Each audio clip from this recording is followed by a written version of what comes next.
ñu defoon fi marche boo xam ne amoon na mbooloo commencé di def seen activité et tout mais depuis depuis le 25 octobre devenant avec cette sortie de Ousmane Sonko là on ne parle que de Ousmane Sonko Bassirou Diomaye Faye.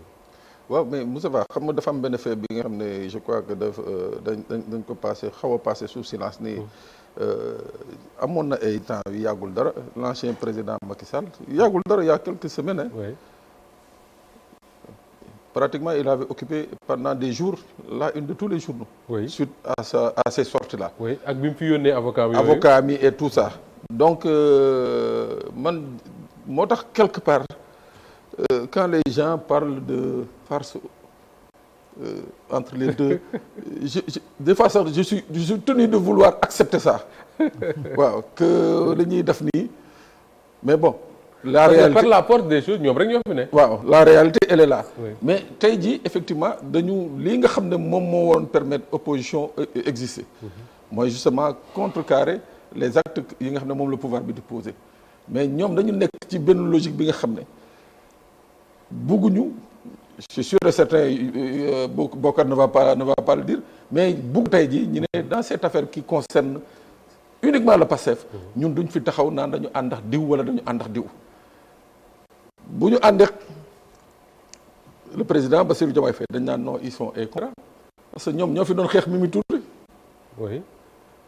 bu ñu àndeek Ousmane Sonko ñu ne non c'est pas possible ñoom pendant 12 ans 10 ans Ousmane Sonko xeex na leen ñoom fi Ousmane Sonko premier ministre ba léegi ñu ngi koy xeex. te duñ mën a dénoncer aussi. duñ mën a dénoncer voilà donc dañuy toog di seetaan en fait c'est un piège politique bi nga xam ne ça met mal à l'aise tout le monde mais nag ça ne devrait pas pouvoir il devrait pas pouvoir continuer guro gi comme dit Abdoulaye. waaw toog nii di observer la scène. moi je crois ci politique war nañu au moins génn dénoncer un peu comme ni mu ko waxee sànq li nga xam ne jàpp nañ que c'est une atteinte un peu à certains pans de la République mooy moom li mu wax sànq.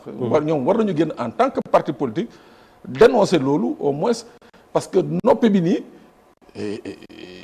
cette histoire va continuer pendant combien de jours pendant combien de semaines donc pendant tout ce temps ñoom du ñu wax dañuy toog rek ne teg di xaar non les Sénégalais parce que buñ paree bi créer beneen les Sénégalais ont besoin de voir la paix ont besoin de voir l'opposition génn offrir aussi un autre discours un autre son de cloche et là vraiment Bokar je comprends pas xaw ma affaire bi moo dal bi nga xam ne et pourtant il y a pas longtemps parce que ils avaient des problèmes pour venir répondre justement aux propos du président Macky Sall et de ses avocats donc léegi. oui parce que je me rappelle def nañ fi benn débat je crois keppaar gi la woon où on disait que mais Macky Sall il fait ce qu'il veut et ses avocats viennent à Dakar tiennent une conférence de presse où est le Pastef. mais là paf on oublie tout le monde.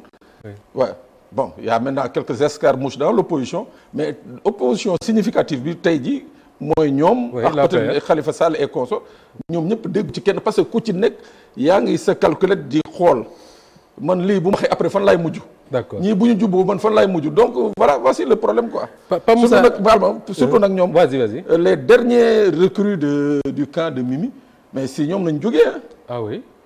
tu vois dans le département dans la région de Sédhiou.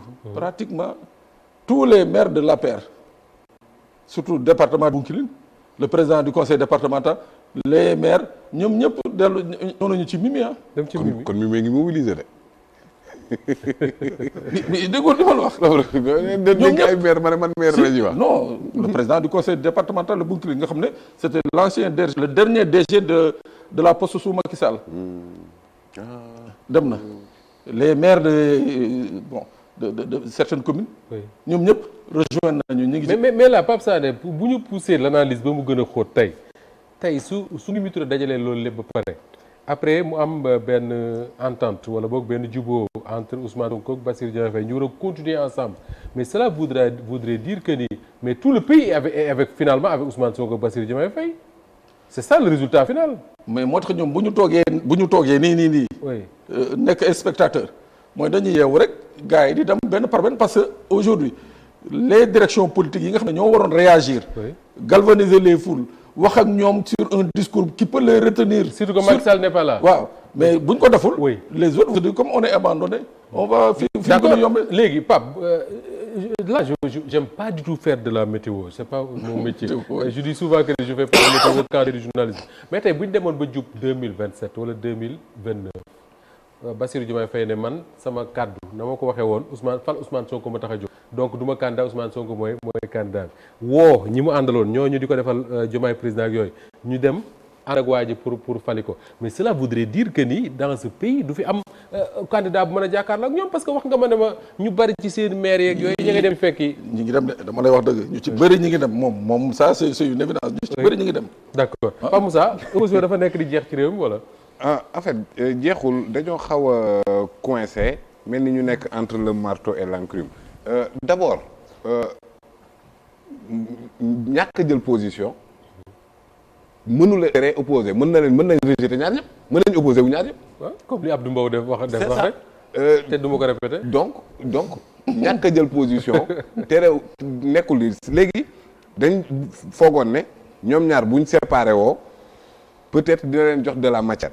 mais tey ñoom dañoo xool xam ne Ousmane Sonko bu nekkee au pouvoir il est très difficile de secouer le baobab Pastef parce que buy attaquer il attaque avec détermination et avec précision. Ses militants quand ils le défendent mais dañ koy défendre avec hargne surtout sur les réseaux sociaux. Donc finalement Ousmane Sonko ci pouvoir bi arrangé wu mais ñu xool it Ousmane Sonko bu ñëwee ci opposition bi. oui. Ils les réduisent en néant ils seront tous multipliés par 0 donc finalement Ousmane Sonko arrangé wu leen ci pouvoir arrangé wu leen ci opposition fan la ñuy souhaiter ban position la ñuy jël naka la ñuy di décrire situation bi mooy ne amatul de la matière boole ñaar ñëpp sànni rek. alors léegi finalement ñoom lañ doon wax ay génie politique que je pense insensé ci suñu réew mi ay génie yu tabax réew lañ soxla mais aussi Ousmane Sonko génie politique la waxoon na ne Pastef na doon opposition au Pastef et là l'opposition au président Diomaye c'est Pastef même si voilà ñenn responsable yu bëri ñu ngi taf yëngal mais ñi dëgg-dëgg tenir naan ko président Diomaye du fi ñi opposé wu au président Diomaye c'est Pastef alors léegi nag loolu moom moo tax am na ñu def lecture boobu ñaar ñi réeroo wuñ ah oui ñaar ñi xalaat loolu danoo bëgg que l'espace politique sénégalais bicéphale mais bicéphalisme bi ci ñoom la yem que 2029 parce que mënuma gëm ne daf naan ko woy duma candidat kon donc ñi àndoon ak man ñëpp demuñ alors que ñi ànd ak moom en tout cas coalition bi am na ñoo xamante ne en la ñu am contre Ousmane Sonko. bu ñu leen nee dem leen duñ dem.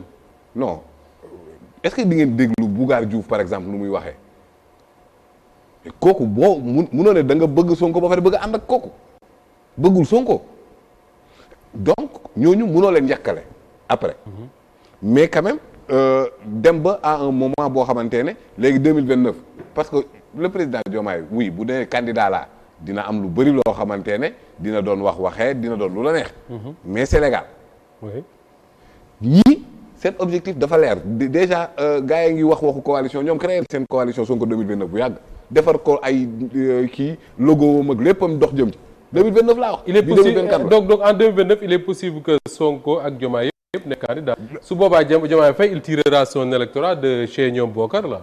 loolu rek la mën mais day comp ci Bokar comp ci Amadou Ba comp ci kii finalement mu neutraliser leen ñoom ñëpp ñoom Bokar existé tuñ et de fait l'APR devient un parti dissous conformément à ce que Ousmane Sonko avait dit ci Terra Meeting bi et que loolu mooy war a donc bu ko mënul am par le ministère de l'Intérieur il peut l'avoir politiquement. Bokar scénario yi fi gars yi tracé yëpp waxtaane ko mooy finalement